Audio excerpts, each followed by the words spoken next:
नमस्ते दोस्तों, हमारे चैनल पर आपका एक बार फिर से बहुत बहुत स्वागत है। दोस्तों, समाज में रुतबा, पैसा और ऊंचा नाम, आज हर इंसान बस इसी अंधी दौड़ के पीछे भाग रहा है। लोग अपनी झूठी शानो शौकत और खोखली इज्जत को बनाए रखने के लिए दुनिया के सामने न जाने कितने बड़े बड़े मुखौटे पहन लेते हैं। लेकिन क्या आपने कभी सोचा है कि इसी झूठी मर्यादा की खातिर कोई इंसान किस हद तक गिर सकता है? आज की हमारी ये कहानी समाज के उसी रईस और बेनकाब चेहरे की एक ऐसी ही कड़वी सच्चाई है जिसे सुनकर शायद आपका रिश्तों से भरोसा ही उठ जाए। हमारी आज की स्पेशल स्टोरी है दिखावे की शादी, पार्ट 1। तो चलिए दिल थाम कर सुनते हैं ये बेहद दिलचस्प कहानी। शहर का सबसे आलीशान और सबसे पॉश इलाका, और उसी इलाके के बीचों बीच खड़ी थी एक बेहद खूबसूरत जगमगाती हुई कोठी, राजविला। ये आलीशान कोठी शहर के मशहूर और रसूखदार बिजनेसमैन रघुनाथ जी की पहचान थी, और उनका इकलौता बेटा था विवेक। विवेक अपने बाप के पैसों और रुतबे पर कुछ इस कदर इतराता था जैसे मानो पूरी दुनिया ही उसके कदमों में आकर झुकती हो। महंगी गाड़ियाँ, ब्रांडेड कपड़े और हर छोटी बड़ी बात में मेरे पापा का नाम सुना है तुमने, बस यही था विवेक का तकिया कलाम। घर में नौकर चाकरों से लेकर बड़े बड़े बिजनेस पार्टनर्स तक हर कोई विवेक के सामने सिर झुकाए खड़ा रहता था। लेकिन दोस्तों, इस बाहर से चमकती हुई दुनिया के पीछे एक ऐसा खौफनाक राज छुपा हुआ था जिसे सिर्फ रघुनाथ जी और उनकी पत्नी ही जानते थे, या फिर शायद कोई एक और अजनबी इंसान। अब कहानी के दूसरे पहलू पर चलते हैं, जहां एक मिडिल क्लास मगर बेहद इज्जतदार परिवार में पली बड़ी थी हमारी कहानी की नायिका आन्या। आन्या के पिता सुरेश जी एक छोटे से व्यापारी थे, बेहद ईमान, मेहनती और सीधे इंसान। लेकिन हाल के कुछ महीनों में किस्मत ने ऐसी करवट बदली कि उनका पूरा बिजनेस अचानक डूबने की कगार पर आ गया। मासूम आन्या को इस बात की भनक तक नहीं थी कि उसके पिता के सिर पर इतना बड़ा कर्ज चढ़ चुका है, या फिर अचानक शहर के इतने बड़े राजविला से उसकी शादी का रिश्ता क्यों आ गया है। जब इस रिश्ते की बात फाइनल हुई तो आन्या के लाचार पिता ने उसकी आंखों में आंखें डालकर सिर्फ एक ही लाइन कही थी, बेटा ये रिश्ता हमारे परिवार के लिए बहुत जरूरी है। आन्या को अपने पिता की उन बूढ़ी आंखों में एक अजीब सी बेबसी और मजबूरी साफ दिखाई दे रही थी, लेकिन उसने आगे एक भी सवाल नहीं पूछा। अपने पापा की इज्जत की खातिर उसने चुपचाप हाँ कह दिया, और आखिरकार आज वो बड़ी शादी हो रही थी। शहर का सबसे आलीशान और महंगा मैरिज हॉल दुल्हन की तरह रोशनी से नहाया हुआ था। फूलों की भीनी भीनी महक, बैंड बाजे का वो गूंजता शोर और शहर के नामी गिरामी मेहमानों की ये भारी भीड़, सब कुछ ऊपर से कितना परफेक्ट लग रहा था ना। हर कोई विवेक और आन्या की इस खूबसूरत जोड़ी को देखकर बधाइयां दे रहा था। आन्या के चेहरे पर गजब की खूबसूरती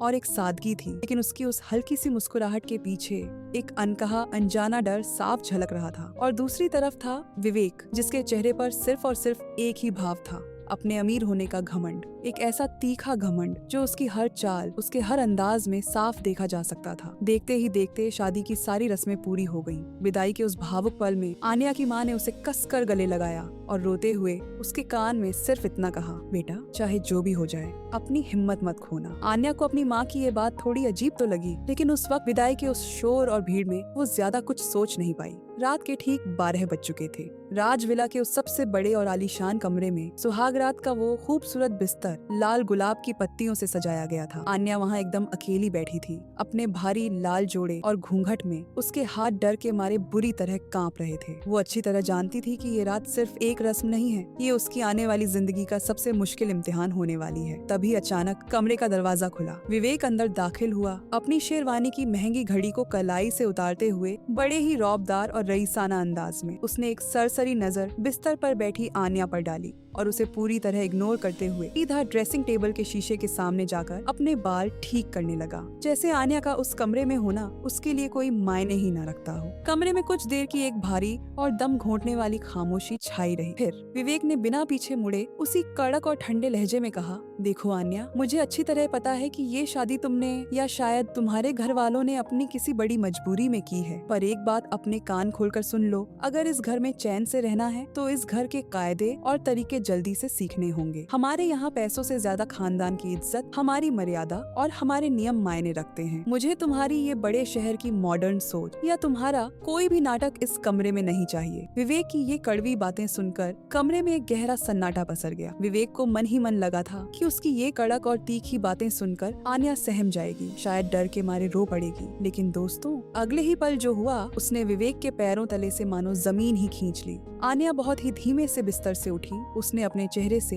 वो भारी घूंघट पूरी तरह हटा दिया। ताज्जुब की बात ये थी कि उसकी आंखों में एक भी आंसू नहीं था। वहाँ तो बस एक अजीब सी ठंडी नाराजगी और बरसों से दबाया हुआ गुस्सा था, जो अब बाहर आने को पूरी तरह बेताब था। उसने सीधा विवेक की आंखों में आंखें डाली और बेहद शांत मगर बेहद सख्त आवाज में कहा, विवेक, तुम्हें सच में ऐसा लगता है कि मुझे तुम्हारे इस घर में आने का या ये शादी करने का कोई शौक था? तुम्हारे इस बड़े से महल की चमक दमक का मुझे रत्ती भर भी लालच नहीं है। और रही बात तुम्हारे खानदान की मर्यादा की, तो शायद तुम्हें खुद नहीं पता विवेक कि तुम्हारे इस खानदान की इज्जत की असली कीमत क्या है। विवेक आन्या की ये जुबान सुनकर एक पल के लिए अपनी जगह पर ही ठहर गया। फिर वो जोर से हंसा, एक बेहद तीखी और घमंड से भरी हंसी। उसने कहा, ओहो, तो इस घर में कदम रखते ही मोहतरमा को मेरे खानदान पर सवाल उठाने का हक भी मिल गया। सुनो आन्या, तुम जिस छोटे से घर से आई हो, वहाँ शायद मर्दों के सामने इतनी बड़ी बड़ी बातें करने का रिवाज हो, पर यहाँ मेरे सामने बस करो विवेक। आन्या ने बीच में ही उसकी बात को पूरी बेरहमी से काट दिया। उसकी आवाज अब थोड़ी तेज और भारी हो चुकी थी। उसने आगे कहा, तुम बार बार मेरे घर, मेरी परवरिश और मेरी औकात पर सवाल उठा रहे हो ना, तो ठीक है, आज तुम्हें भी इस सच का सामना करना ही होगा कि असलियत क्या है। विवेक का गुस्सा अब 7वें आसमान पर पहुंच चुका था। उसने चिल्लाते हुए कहा, तुम्हारी हिम्मत कैसे हुई मेरे ही कमरे में खड़े होकर मेरे सामने जुबान चलाने की? अगर तुम्हें यहाँ रहने में इतनी ही तकलीफ है तो इसी वक्त get out from my house, निकल जाओ मेरे घर से।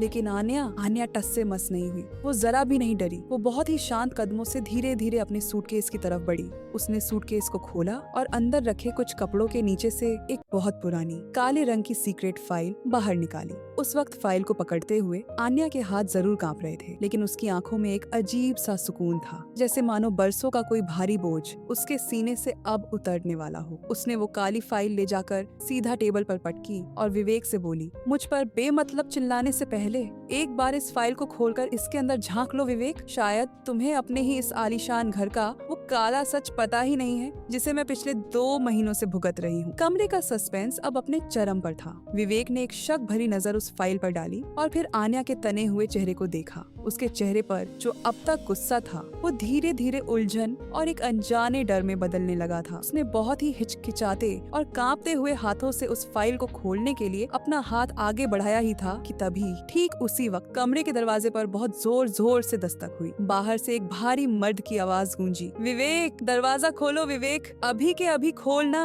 उस आवाज को सुनते ही आन्या का चेहरा पल भर में सफेद पड़ गया, जैसे मानो उसके जिस्म का सारा खून सूख गया हो। उसने पलक झपकते ही वो फाइल टेबल से वापस उठाई, उसे अपने सीने से जोर से भींच लिया और थर थर कांपते हुए बोली, अभी नहीं विवेक, प्लीज, भगवान के लिए अभी इस फाइल को मत खोलो, मत देखना इसे। अब विवेक पूरी तरह हैरान और सन्न खड़ा था। एक तरफ ये रहस्यमयी काली फाइल और दूसरी तरफ सुहागरात के इस वक्त आधी रात को उनके कमरे के बाहर कौन आ सकता है। विवेक के दिमाग में सवालों का एक भयानक बवंडर उठ खड़ा हुआ। तो मेरे प्यारे दोस्तों, आखिर कौन है ये शख्स जो इस आधी रात को विवेक और आन्या के कमरे का दरवाजा इस तरह पीट रहा है? और आखिर उस काली फाइल में ऐसा कौन सा खौफनाक राज दफन है जिसे आन्या इतने महीनों से अपनी जान पर खेलकर छुपाए बैठी थी? क्या ये राज विवेक के सामने आते ही उसकी पूरी जिंदगी को तबाह कर देगा? ये सब जानने के लिए बने रहिए हमारे साथ इस कहानी के अगले धमाकेदार भाग यानी पार्ट 2 में। अगर आपको विवेक और आन्या की ये कहानी सच में दिल को छू गई हो और रोंगटे खड़े कर देने वाली लगी हो तो हमारे चैनल को अभी के अभी सब्सक्राइब कर लीजिए और हाँ, बेल आइकन को दबाना बिल्कुल मत भूलना ताकि अगला पार्ट आपसे मिस न हो जाए। आपको क्या लगता है दोस्तों, उस दरवाजे के बाहर कौन खड़ा है? मुझे नीचे कमेंट में पार्ट 2 लिखकर अपनी राय जरूर दीजिएगा।